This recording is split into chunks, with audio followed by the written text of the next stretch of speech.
हमारे चैनल को सब्सक्राइब करें और बेल आइकन दबाएं।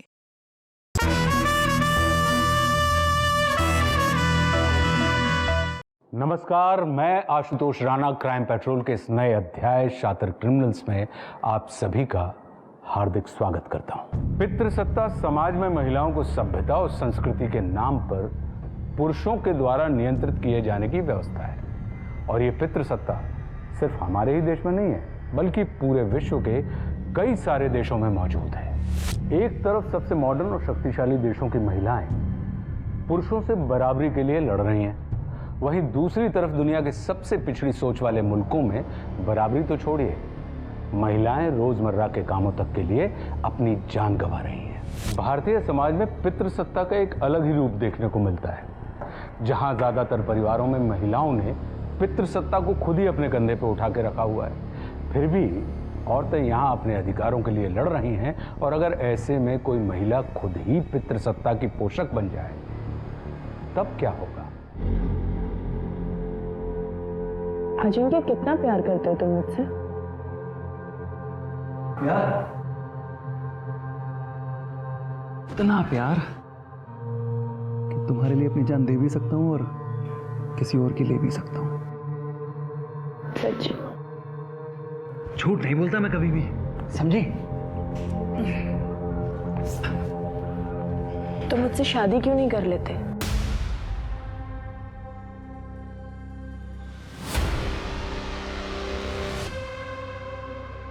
कहना और करना दोनों कितनी अलग अलग बातें होती है ना अजिंक्य। तुम मेरे साथ जीना सीख लो। जान लेना जान देना दूर की बात है।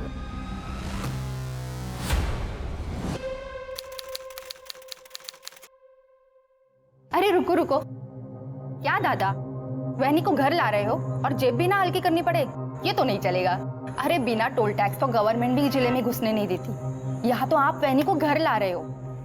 चलो मेरा टोल टैक्स दो। ये ले तेरा टैक्स, पूरे 50,000। चल अब जाने दे। बस 50,000? इतने में तो अच्छा सा ढंग का फोन भी नहीं आएगा। चलो इसे डबल कर दो। तुझे समझ नहीं आता क्या कहा मैंने? जितना दिया है उतना रख ले। अरे चिढ़तोस कशाला तिच्यावर? उसके इकलौते भाई की शादी है। रुक बहू, ये ले, ये अपने ननंद को दे दे। आखिर गृहस्थी में इसके साथ तेरा भी बराबर का हक है।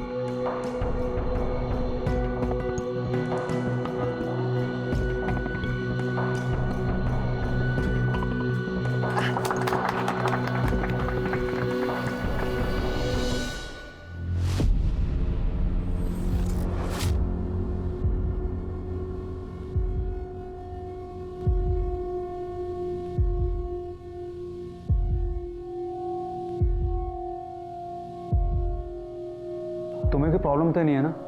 एक्चुअली मैं बहुत थक गया हूं, सोना चाहता हूं।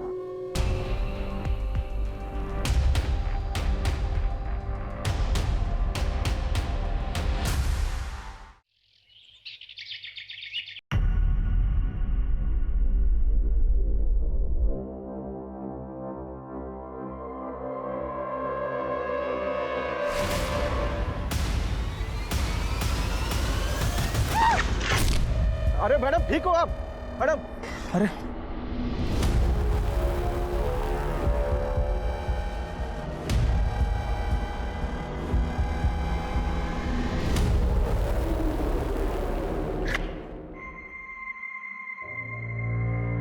क्या हुआ ताज? स्नेहा ने बताया कि रास्ते में गिर गई थी तुम। तो आपको क्या फर्क पड़ता है? आप तो वैसे भी मेरी शक्ल नहीं देखना चाहते ना। ऐसा नहीं है ईशा, अपने काम में थोड़ा सा बिजी हूं मैं, बस। तो मैंने कब कहा कि आप अपना काम छोड़ दीजिए? अगर आप तो शादी के बाद से ही मुझे इग्नोर कर रहे हो।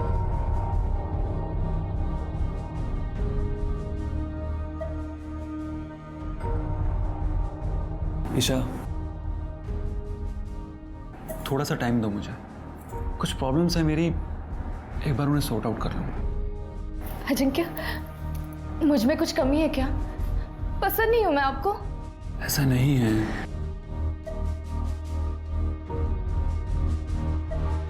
ईशा ईशा ईशा सुबह फ्लाइट है मेरी, मुंबई जाना है मुझे, जल्दी उठना है तो सोने जा रहा हूं। अजिंक्य,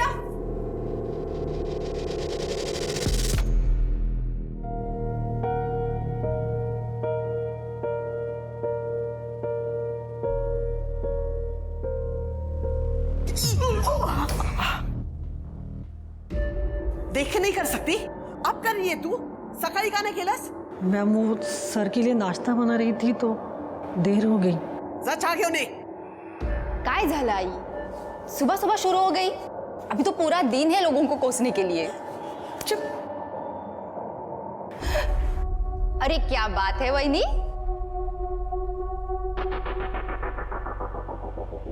सच बताइए, कल रात दादा ने आपको सोने नहीं दिया ना, इसलिए आपकी नींद लेट खुली ना? वैसे दादा है कहाँ? कई दिनों से नहीं दिखे। सुबह उठेगी तो पता चलेगा ना। हाँ, ऑफिस गया है वो। तसा तुमचा डोळा तर दुपारपर्यंत उघडतच नाही। तो आई मुझे भी ऑफिस जाने देना, मैं तो दादा से जल्दी भी उठूंगी। हाँ, पर तुम्हारे खानदान में लड़कियां काम कहाँ करती है बाहर जाके? जो मेरा खानदान है ना, वही तुम्हारा खानदान है। अपने ससुराल जाके कर जो करना है। बिल्कुल सही कहा बहन जी आपने। बेटियों का असली घर तो उनके पति का घर ही होता है। अरे भाई साहब, इसकी क्या जरूरत थी? जरूरत थी, पहली बार जो बेटी के घर आ रहा हूं। वैसे हमारे दामाद जी कहाँ हैं? ऑफिस गया है वो। तुम्ही बसा ना, बस। हाँ, नमस्ते। हेलो, क्या ना बाबा, बस बड़ा कशी आहेस तो? सब कुछ ठीक तो है ना? कहीं प्रॉब्लम नहीं है ना? एकदम ठीक हूँ बाबा। वो रात को नींद पूरी नहीं हुई ना, इसीलिए।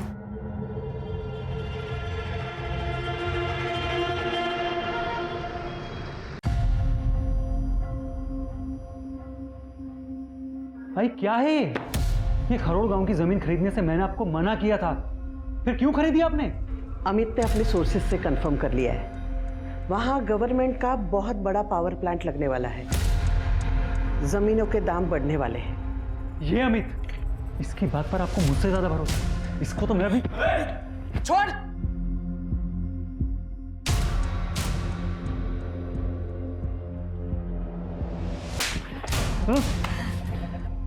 खुद का भला बुरा सोचने की अक्ल तो तुम में है नहीं, वो भी मुझे सोचना पड़ता है।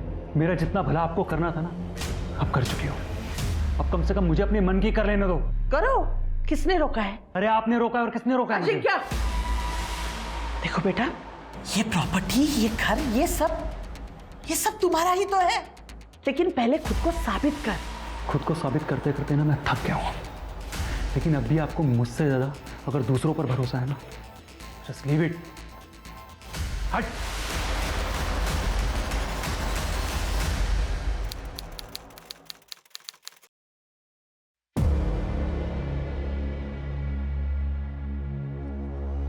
अच्छा एक बात बता,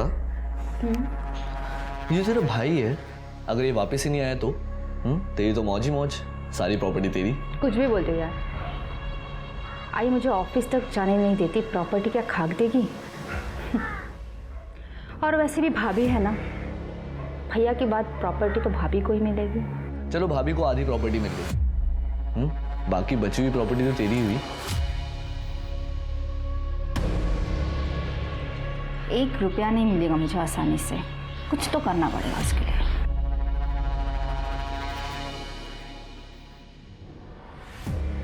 सही कह रहा था तू। अगर लड़की का भाई वापस ही नहीं आया तो प्रॉपर्टी तो उसी की होगी। मामा मैं मजाक कर रहा था। लेकिन सच कह रहा था। लेकिन एक बात गलत बोली, प्रॉपर्टी अगर लेनी है तो पूरी ले, आधा हिस्सा भाभी को भी क्यों दे रहा?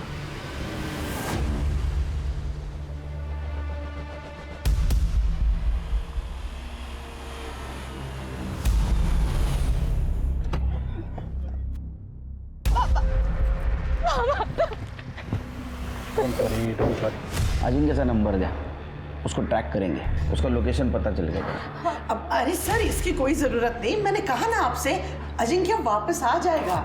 आई 15 दिन से गायब हो, 10 दिन से उनका फोन बंद है और आपको कोई टेंशन नहीं हो रही है? अगम आपकी बात हुई अजिंक्य से? नहीं। बहुत रिलैक्स नजर आ रही हैं। कहीं फंसा होगा, किसी प्रॉब्लम में होगा, उसका नंबर ट्रैक करेंगे प्रिकॉशन के तौर पर। नंबर दीजिए, उसका फोटो भी देना। सही फोटो उनका। चलिए।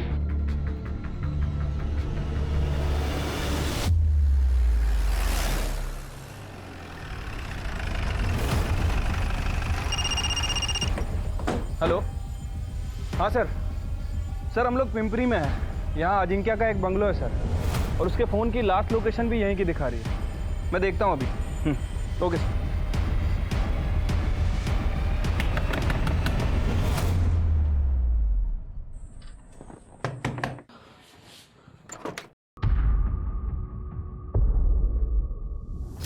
अजिंक्य को बुलाओ। साहब तो चले गए घर पे 1 घंटे पहले। चले गए? तुम कौन हो? मैं किशोर, काम करता हूँ यहाँ। जी सर। तुम कौन हो? सर मैं यहाँ का केयर टेकर हूँ। Caretaker? अजिंक्य यहाँ कितने दिन से रुका हुआ था? मैडम अजिंक्य भाऊ आज ही आए थे, 2-3 घंटे रुके और चले गए।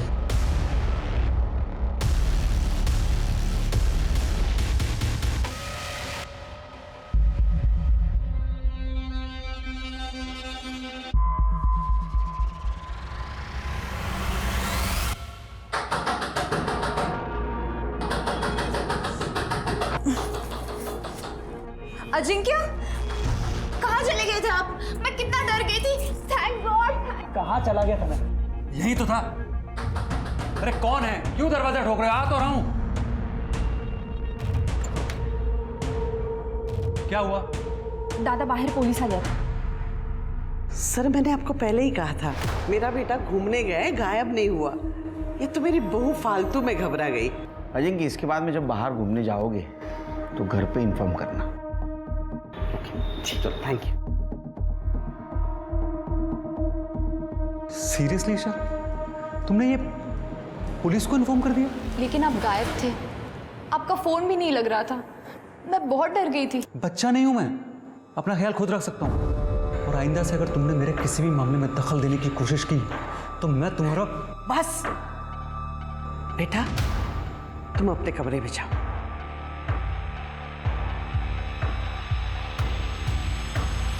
इसके ऊपर गुस्सा निकालने से अच्छा है तुम इसे खुश रखने की कोशिश करो। आज तो मैंने तुम्हें फोन कर दिया, लेकिन तुमसे परेशान होकर अगर इसने अपने बाप को फोन कर दिया और कुछ कह दिया तो तुम बड़े प्रॉब्लम में फंस सकते हो।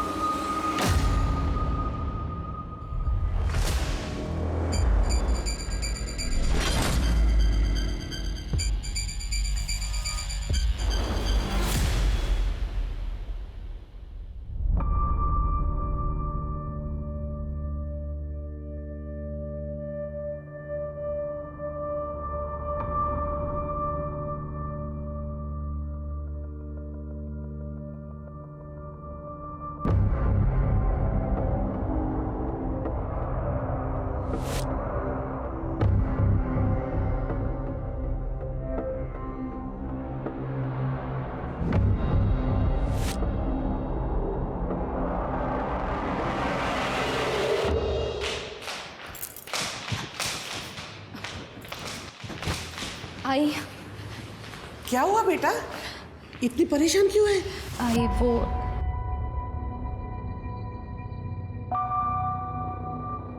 अरे छुपाई से कोई देख लेगा। आई मैं बहुत गहरी नींद में थी। अजिंक्य आए थे क्या?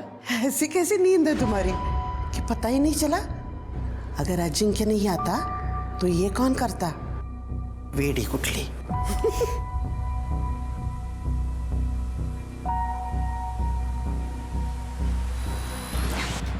थैंक्स।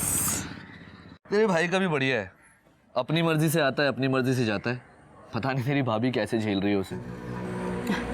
इसमें झेलने की क्या बात है?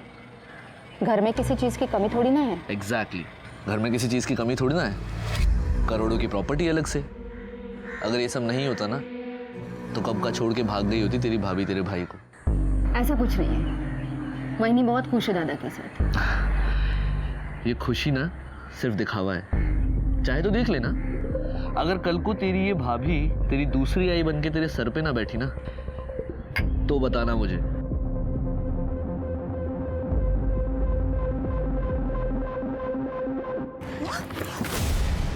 प्लीज मेरी बेटी को बचा लो, सिर्फ तुम ही मेरी बेटी को बचा सकती हो। कौन है आप और कौन है आपकी बेटी? मैडम छोड़िए, हटिए आप। पागल हो गई है क्या? पहले ये तो बता मामला क्या है, कौन है तेरी बेटी? हटिए पीछे हटिए। आइए मैडम आइए, आप आइए। बैठिए बैठिए, हटिए यहाँ से।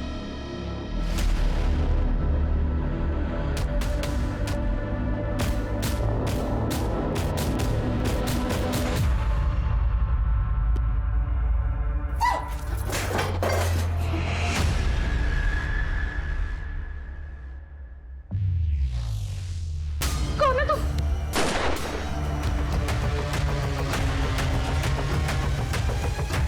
सर बॉडी जयश्री वाडेकर की बहू ईशा वाडेकर की है।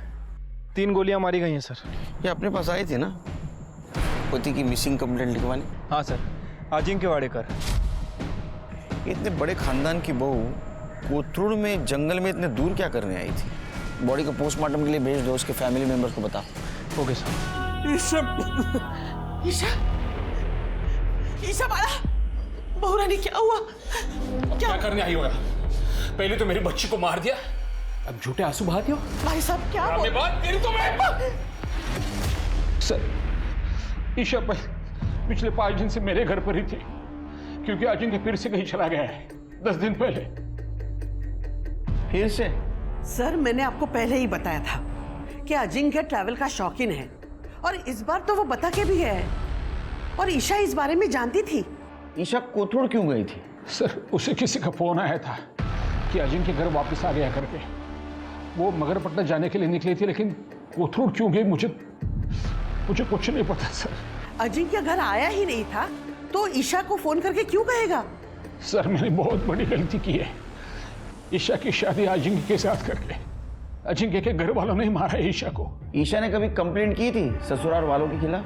सर उसकी जरूरत ही नहीं थी, उसके चेहरे पे ही लिखा था कि वो अजिंक्य के साथ शादी करके खुश नहीं है। सर कोई कुछ भी कहे, मैं तो सामने देखती थी ना ईशा कितनी खुश थी मेरे बेटे के साथ। जयश्री जी, लास्ट टाइम जब अजिंक्य गायब हुआ था तो उसकी मिसिंग कंप्लेंट ईशा ने की थी, और इस बार जब वो गायब हुआ है तो ईशा का मर्डर हो गया। कहीं अजिंक्य के गायब होने में और ईशा के मर्डर में कोई कनेक्शन तो नहीं है?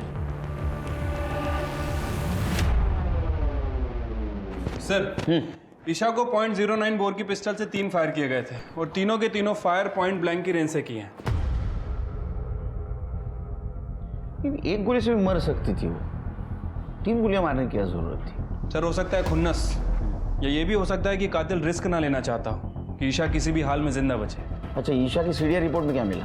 कुछ खास नहीं सर, लेकिन हो सकता है कि ईशा को किसी ने इंटरनेट कॉल करके अजिंक्य के वापस आने के बारे में बताया हो, और जब वो अपने फादर के घर से मगरपट्टा के लिए निकली तो हो सकता है कि कातिल पहले से ही उसका वहां पे इंतजार कर रहा हो। ये जिसने भी किया है शिरके पूरे प्लानिंग के साथ किया है। जिसने भी ईशा को मारा है उसको ईशा के मरने से बहुत फायदा हुआ होगा। एक काम करो, दोनों फैमिलीज और रिलेटिव्स को चेक करो और देखो ईशा पे किसको खुन्नस थी, और ये भी चेक करो .09 बोर का पिस्टल किसके पास है। सर, ईशा की पोस्टमार्टम रिपोर्ट आ गई। ईशा की मौत दिन में 12 से 2 बजे के बीच में ही हुई थी। मौत का कारण गोलियां लगना ही है। ईशा की बॉडी पे कोई भी के साइंस नहीं है। लेकिन सर सबसे इंपॉर्टेंट बात जो पोस्टमार्टम रिपोर्ट में सामने आई है वो ये है कि ईशा 2 महीने प्रेग्नेंट थी। इसका मतलब उन दरिंदों ने ईशा के साथ साथ उसके बच्चे को भी मार दिया? नहीं सर, ईशा ने अपने प्रेगनेंसी के बारे में मुझे कुछ नहीं बताया। वो क्यों छुपा रही थी? आप कुछ जानती हैं इस बारे में? नहीं, वहीनी ने मुझे कुछ नहीं बताया था। सर हमने खबरियों को कॉन्ट्रैक्ट किलर्स के पीछे छोड़ दिया है। उन्हें कुछ भी पता चलेगा तो वो हमें इन्फॉर्म करेंगे। और सर जहाँ तक बात है ईशा की फैमिली की, तो ईशा की फैमिली में किसी के पास भी .09 बोर की पिस्टल नहीं है। सर मुझे तो शुरू से ही दाल में कुछ काला लग रहा था। शिरके दाल में काला नहीं, पूरी दाल काली है। एक काम करो शिरके, ये ईशा का थरोली इन्वेस्टिगेशन करो। हो सकता है उसकी प्रेगनेंसी उसके मौत का कारण हो। और तुम उसका घर और ससुराल में जितने भी नौकर हैं उनसे बात करो, देखो कुछ बोलते हैं क्या। और वो पीएम डॉक्टर, उससे बोलना ईशा का और उसके होने वाले बच्चे का विसारा प्रिजर्व करके रखे। बहुत कॉम्प्लिकेटेड केस है, ये विसारा जरूर काम आएगा। ठीक है सर।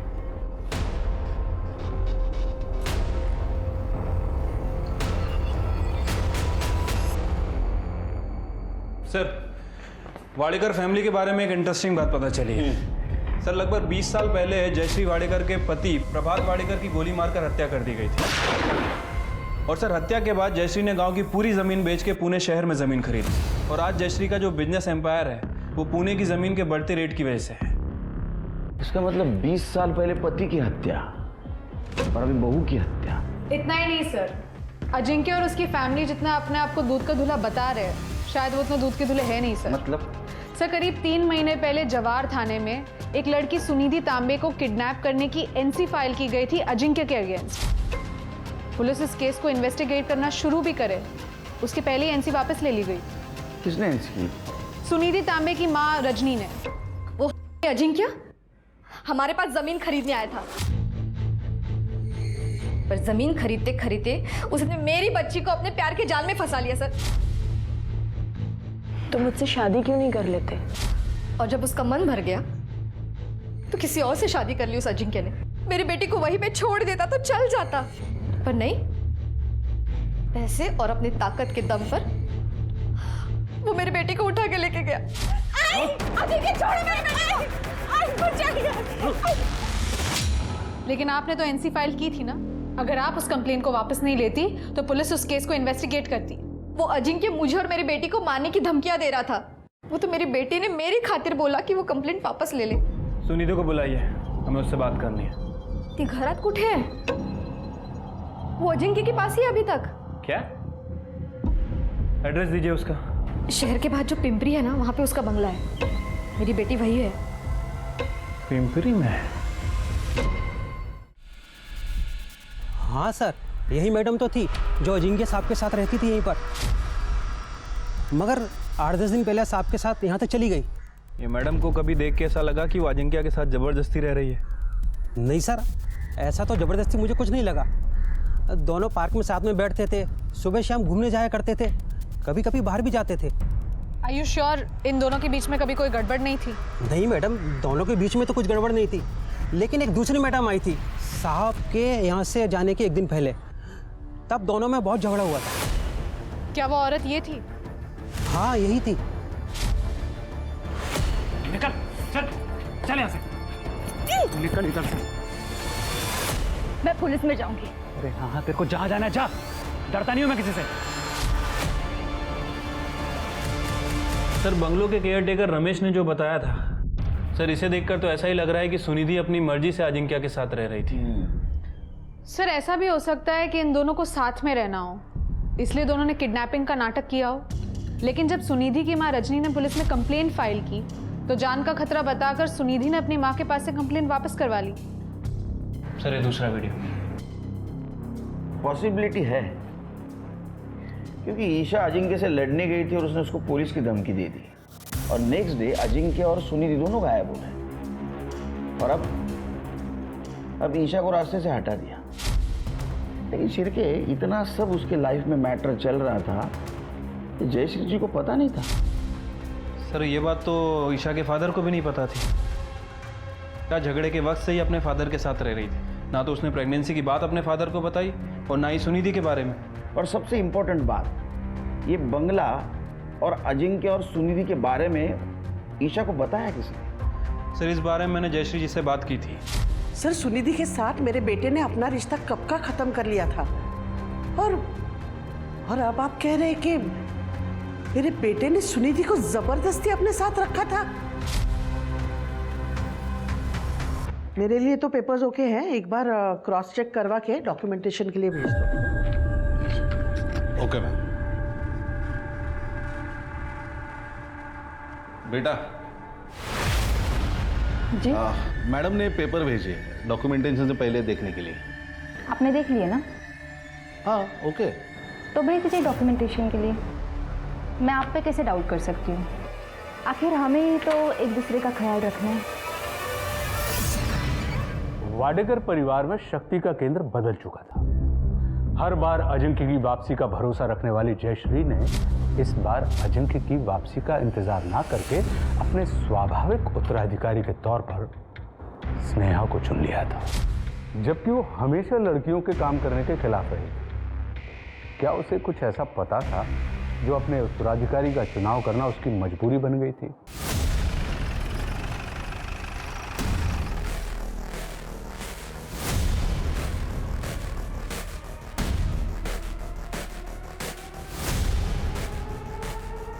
सर ये देखिए,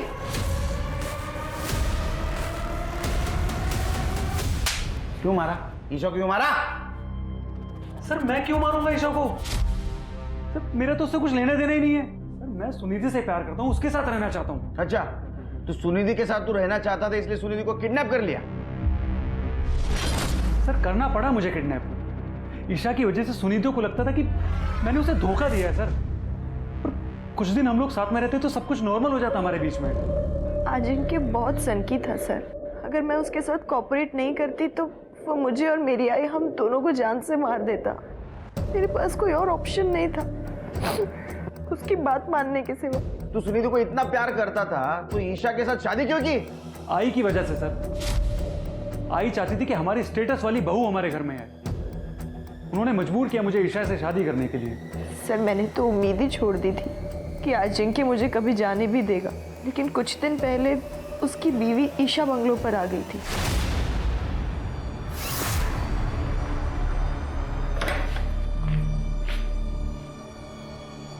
प्लीज मुझे बचा लो, प्लीज। अजिंक्य मुझे जान से मार दे, प्लीज। अजिंक्य मुझे मार डालेगा, प्लीज प्लीज जल्दी बोलो। क्या कर रही है? चल बाहर। अजिंक्य बाहर निकल यहाँ से। बाहर चल। प्लीज मुझे क्या कर रही है? अपने काम से काम रखा कर। मैं तेरे किसी मामले में नहीं पड़ता हूँ, तू भी मेरे मामले में मत पड़। अब ये सिर्फ तुम्हारा मामला नहीं है अजिंक्य, मेरा भी है। बीवी हूँ मैं तुम्हारी, तुम्हारे होने वाले बच्चे की माँ। दिमाग खराब है क्या तेरा? हाथ नहीं लगा मैंने तुझे आज तक। हाँ, और तू ये किसी और का बच्चा मेरे सर पे डाल रही है। निकल यहाँ से बाहर। बाहर चल यहाँ से, निकल। चल चल यहाँ से। मैं पुलिस में जाऊंगी और इस लड़की के बारे में सब कुछ बता दूंगी। अरे हाँ, तेरे को जहाँ जाना है जा, समझी? डरता नहीं हूँ मैं किसी से। तो क्या ईशा का बच्चा तेरा नहीं था? सर हमारे बीच में कभी कुछ हुआ ही नहीं है। तो झूठ मत बोला, डीएनए सब सच बोलेगा। सर आपको जो टेस्ट करवाना है करवा लीजिए, जब मैंने कुछ किया ही नहीं तो डरना किस बात का? अच्छा एक बात बता, ईशा को कैसे पता चला वो तेरे बंगले और सुनिधि के बारे में?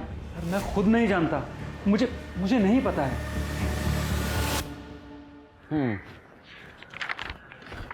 सर अजिंक्य के फ़ोन लोकेशन के हिसाब से पिछले 2-3 महीने में उसकी फ़ोन की लोकेशन वाडेकर हाउस में बहुत कम रही है सर।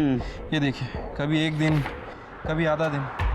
सर कहीं वो सच तो नहीं कह रहा है? मतलब वाकई में ईशा का किसी के साथ कोई अफेयर चल रहा था और इसीलिए शायद उसने अपनी प्रेगनेंसी की बात छुपाई। नहीं, लेकिन सिरके अजिंक्य जैसा आदमी जिसने सुनिधि को किडनैप किया और बलजबरी अपने साथ रखा, उसका डीएनए टेस्ट करने के बाद ही पता चलेगा वो झूठ बोल रहा है सच बोल रहा है। अगर झूठ बोल रहा है तो अरेस्ट कर लेंगे, और अगर वो सच बोल रहा है तो इसका मतलब ये है कि ईशा की ज़िंदगी में कोई और था। जब आपको मालूम है कि ईशा का संबंध किसी और आदमी के साथ था तो मेरे बेटे को क्यों पकड़ के रखा है?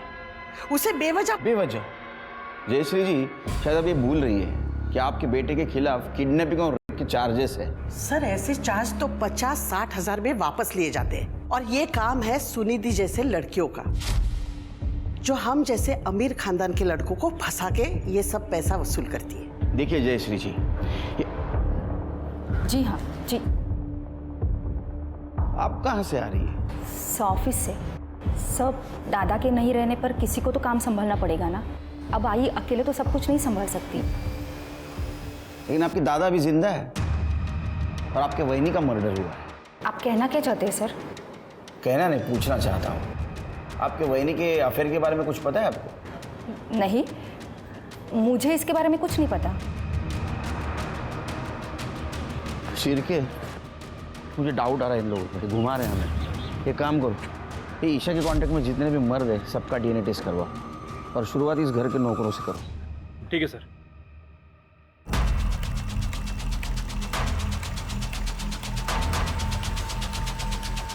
डर क्यों रहा है? नहीं सर, कुछ किया? नहीं सर, मैंने कुछ नहीं किया। अब कौन बचा? सर नीलेश, जयश्री जी का खास। सर सारा सामान डीएनए के लिए भेज दो और बोलना रिपोर्ट जल्द से जल्दी दो। ठीक है सर। सर डीएनए की जरूरत नहीं है। ईशा वाहिनी के होने वाले बच्चे का बाप मैं ही हूँ सर। इंस्पेक्टर साहब, अरेस्ट करना इसे। अपनी पोल खुलने की वजह से इसी ने मेरी बहू को मारा और इसकी सजा मेरा बेटा भुगत रहा है। ये क्या बात कर रही है मैडम आप? आपके कहने पर ही तो वहिनी के साथ सो रहा था मैं, ताकि वहिनी को ये लगे कि उसके साथ अजिंक्य सो रहा है। क्यों? शर्म नहीं आती? क्यों झूठ बोल रहा है? क्यों झूठ बोल रहा है? ये झूठ बोल रहा है इंस्पेक्टर साहब, ये झूठ बोल रहा है। सर मैं सही कह रहा हूँ। मैडम के कहने पर ही मैं अफीम लेके आता था, जिसे मैडम वहिनी के दूध में डालकर उसको बेहोश करती थी।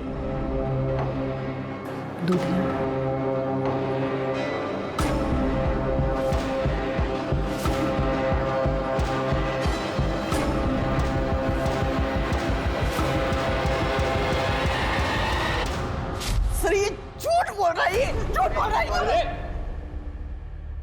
अरे क्यों चला? क्या सच क्या झूठ हम पता करेंगे। सर नीलेश अभी भी अपनी बात पे अड़ा हुआ है। उसका कहना है कि उसने जो कुछ भी किया है जयश्री के कहने पे किया है। लॉजिकली सोचो शिरके, एक बड़ा घर है, उस घर में एक नौकर है और उसने उस घर के बहू के साथ संबंध बनाए हुए हैं और घर में किसी को मालूम नहीं। सर पॉसिबल तो नहीं है, लेकिन हमारे पास जयश्री के खिलाफ कुछ है भी नहीं। सिर्फ वो एक नीलेश का स्टेटमेंट है। नहीं, सबूत तो नहीं है, लेकिन वाडेकर हाउस में एक आदमी है जिसके चेहरे पे लिखा है वो कुछ जानता है।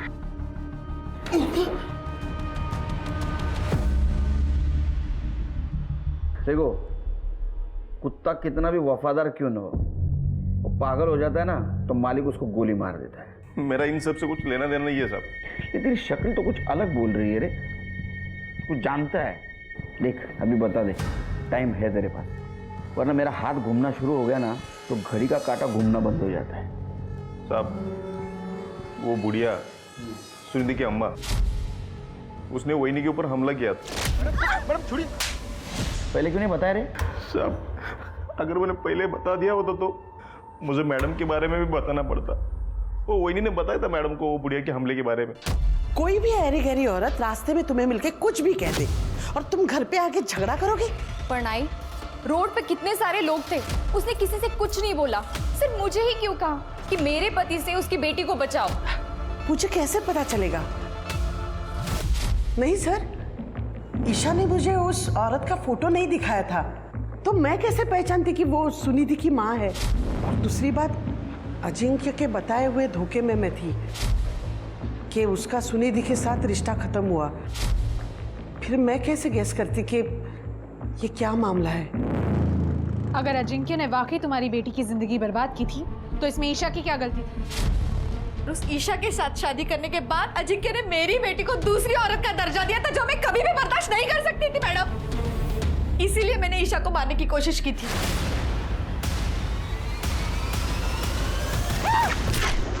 अरे मैडम ठीक हो आप? लेकिन वो बच गई, इसलिए तुमने दोबारा ट्राई किया। मैडम छोड़िए। लेकिन तीसरी बार ईशा बच नहीं पाई, वाकई तुमने उसे मार दिया। नहीं नहीं, मेरी आई ने ईशा को नहीं मारा है। मेरी आई किसी को भी नहीं मार सकती है। मैंने सुना था ईशा को 3 गोलियां लगी थी ना? एक बार हमारी हालत तो देखिए, मैं अपने बच्चे का इलाज नहीं कर पा रही थी हॉस्पिटल में, इसलिए उसको घर पे लेके आई। जो धक्का वक्का करना था वो मैंने किया, पर ईशा पे गोलियां चलाने के लिए पैसे मेरे पास नहीं थे। मैडम लेके जा रहे हो? मैडम छोड़ो मैडम, मैंने कुछ नहीं किया, मेरी आई ने कुछ नहीं किया। सर ये जयश्री कभी नहीं चाहती थी कि स्नेहा बिजनेस में दखल अंदाजी दे, लेकिन अब ये स्नेहा बिजनेस में दखल अंदाजी देने लगी है।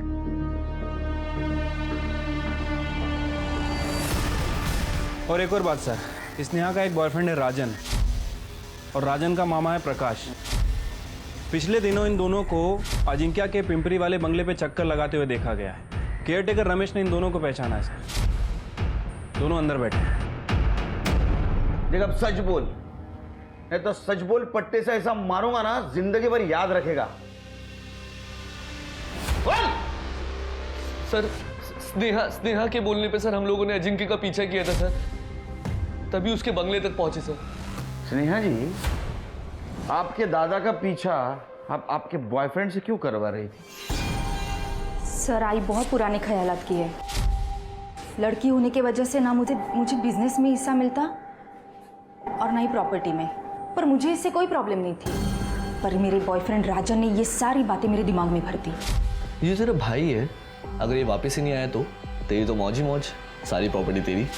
दादा की हरकतें ऐसी थी कि आयु से बिजनेस हैंडओवर नहीं कर रही थी, तो मैंने सोचा दादा की जगह मैं ले सकती हूँ। हाँ, एक तो तुम्हारी आई की घटिया सोच थी और तुम्हारी बहनी तुम्हारे रास्ते का कांटा थी, तो दोनों को खत्म करना था तुम्हें, इसलिए सब कुछ किया तुमने। आई भले ही बिजनेस दादा को नहीं देती, मगर उनकी बीवी ईशा, अगर इस घर की बहू होने के नाते अगर उसने प्रॉपर्टी में हिस्सा मांगता तो कुछ नहीं कर पाते। और दूसरा, मुझे बिजनेस ज्वाइन करना था, पर इसके लिए आई को मनाना बहुत मुश्किल था। पर मेरी किस्मत अच्छी थी कि ये दोनों प्रॉब्लम का सलूशन खुद चलकर मेरे पास आया।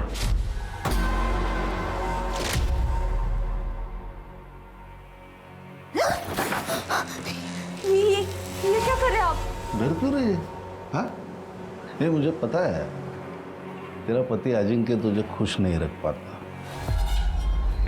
तो बोले तो वो कभी मैं पूरी कर दूं? हिम्मत कैसी हुई आपकी ये सब सोचने की? मैं भी आई को सब बोल दूंगी, सब बता दूंगी।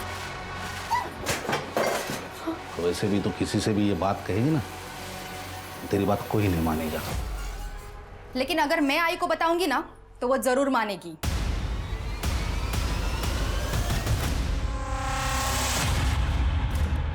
तो ये है तुम्हारा सॉल्यूशन?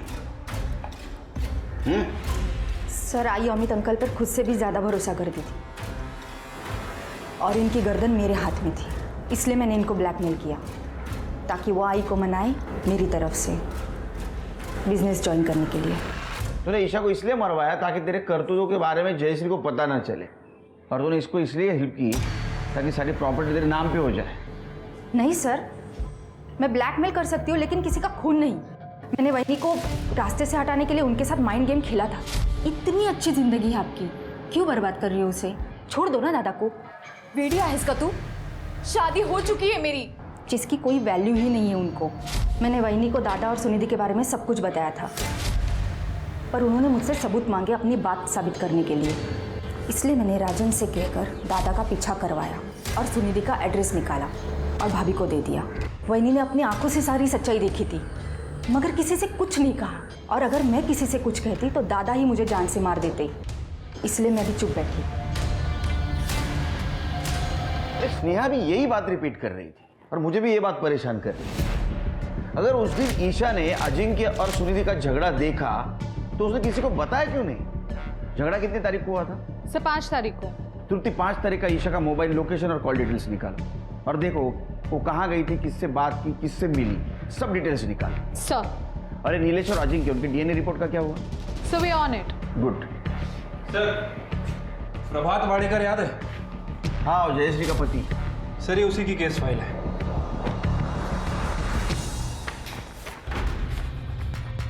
और सर ये, अरे तो उस्मान शेख है, शार्प शूटर।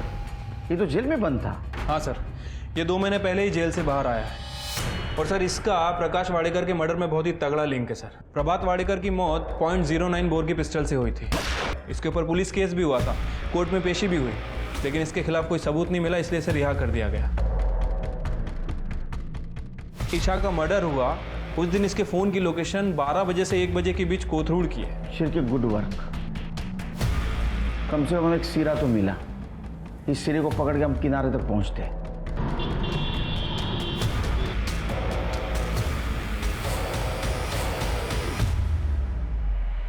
जयश्री जी, आपने झूठ बोला हमसे।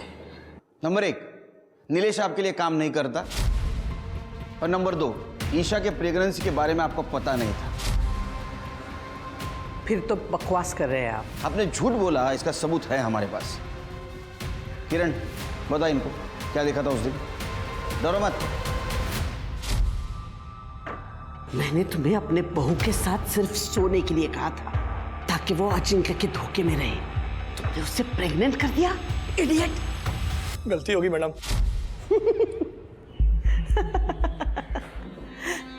इस किरण के कहने पे आप मुझे अरेस्ट करोगे, जयश्री वाडेकर को? पिछले 15-20 साल से ये यही पड़ी है। इसके मुंह पे अगर मैं 5-50 हजार रुपया मार दूं ना तो पलट जाएगी ये। फिर क्या करोगे आप? फिर हम आपके पति प्रभात वाडेकर का केस ओपन करेंगे, जिसको 20 साल पहले आपने सुपारी देकर मरवाया था उस्मान शेख के हाथों से, और अब ईशा को मरवाया है उसी के हाथों से। कितना काफी है ना क्लाइमैक्स पुलिस स्टेशन में। ये रहा उस्मान, पहचाना ना इसको? और ये रही उस्मान की गन जिससे तूने ईशा और प्रभात वाडेकर को मरवाया था, और ये रही कैश जो तूने उस्मान को सुपारी के तौर पे दी थी। इसका कन्फेशन और स्टेटमेंट भी हमारे पास। अरे मेन प्रूफ तो बताना भूल ही गया, आप दोनों का मोबाइल जिसमें उस्मान ने फोटो भेजी थी ईशा की मर्डर के बाद कंफर्मेशन के तौर पे। तुम दोनों तो डिलीट कर दी थी, लेकिन हमारी फॉरेंसिक टीम बहुत होशियार है, उन्होंने रिकवर कर ली। अब बताओ, चुप रहने से कोई फायदा नहीं, सच क्या है बताओ। नीलेश के जरिए ईशा को बेवकूफ बनाने का मेरा प्लान एकदम परफेक्ट था, लेकिन उस गधे ने ईशा को प्रेग्नेंट कर दिया। और जब मेरे बेटे अजिंक्य ने ईशा को सच्चाई बताई तो ईशा सीधा मेरे पास आई। बेटा अजिंक्य अभी गुस्से में है, इसलिए ऐसे बोल दिया होगा। मैं बात करती हूँ उससे, सब ठीक हो जाएगा। बात कीजिए आप अपने बेटे से। अगर अजिंक्य ने इस बच्चे को नहीं अपनाया तो आई, मैं पुलिस में जाऊंगी। अगर ईशा पुलिस के पास चली जाती तो मेरा बेटा अजिंक्य किडनैपिंग के केस में फंस जाता। और अगर मैं अजिंक्य को मना भी लेती ईशा के साथ रहने के लिए, तो भी जयश्री वाडेकर का वारिस एक नौकर का बच्चा कैसे हो सकता था? तुम्हारे पास तो इतना पैसा है, दूसरा कोई रास्ता ढूंढती, मरवाने की क्या जरूरत थी? अगर मैं ईशा को बच्चा गिरवाने कहती तो उसे डाउट हो जाता और मेरे बिछाए हुए जाल में मैं खुद फंस जाती। वैसे भी मेरा बेटा अजिंक्य सुनिधि के साथ खुश रहता था, तो ईशा का और उसके बच्चे का मेरे घर में क्या काम था? इसलिए मैंने उस्मान को याद किया। खोट अजिंक्य में नहीं है, तुम्हारे परवरिश में। तो ऐसा निकलेगा ही। चार्जशीट बनाओ। औरत को मर्द से कम समझना, पुरुष है तो उसकी हर गलती को छुपाना, और औरत को बार बार उसकी सही हद याद दिलाना, ये पितृसत्ता है जो जयश्री में कूट कूट कर भरी हुई थी।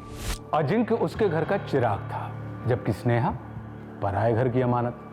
परिवार के नाम और प्रतिष्ठा के लिए जयश्री ने अजिंक्य को ईशा से शादी करने के लिए मजबूर जरूर किया, मगर अजिंक्य खुश रहे इसलिए उसने उसे घर से बाहर कुछ भी करने की खुली छूट दे दी थी। अपने बेटे के गलत कामों की पोल ना खुले, इसलिए जयश्री ने ईशा के साथ नीलेश के जरिए जो किया था वो बहुत ही गंदा था। और आखिर में जब ईशा जयश्री के पापों के जीते जागते सबूत को जन्म देने वाली थी तो जयश्री ने उसे रास्ते से ही हटा दिया। बराबरी का समाज भारत में आज भी बहुत दूर का सपना है, लेकिन ये दूरी हमें धीरे धीरे ही सही तय तो करनी ही होगी, तभी हम दुनिया के सामने एक प्रगतिशील और उन्नत समाज होने का दावा कर सकेंगे। अब मैं आशुतोष राणा आपसे विदा लेता हूं। हम फिर मिलेंगे एक ऐसी ही कहानी के साथ जो आपको रखेगी सतर्क और जिंदगी को सुरक्षित। तब तक अपना और अपने परिवार का ख्याल रखिए और देखते रहिए क्राइम पेट्रोल सतर्क। जय Hind. For more updates, subscribe to our channel, click the show links and enjoy watching the videos.